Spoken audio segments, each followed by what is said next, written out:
जीवन Jyoti youth club Bauria Palanda cricket tournament अनुष्ठित। Paradip Bauliya Palanda 6 number ward रे तृतीय वर्ष उपलक्षे रतन मेमोरियल क्रिकेट टूर्नामेंट अनुष्ठित करा जायथिला। एही क्रिकेट टीम पूर्व 2 वर्ष टूर्नामेंट करथिबा बेले ए वर्ष पई टूर्नामेंट को स्थगित रखा जायथिला। रखिबार मुख्य कारण यार सभापतिंकर कोनोसी कारणवशतः देहांत होई जिबारु टूर्नामेंट को स्थगित रखिबाकू पड़िथिला। एबे तांकर सुपुत्रंक पौरोहित रे ए वर्ष तृतीय थर पई टूर्नामेंट करा जाय अछि।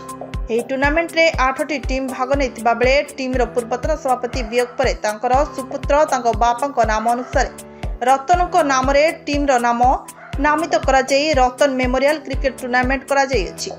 एथिरे उदय बट टीम चैंपियन होइतबा बेले सबस्टेशन रु एही टूर्नामेंट रे भाग नेथिबा टीम रनर्स अप होइतबा जणा जायछि।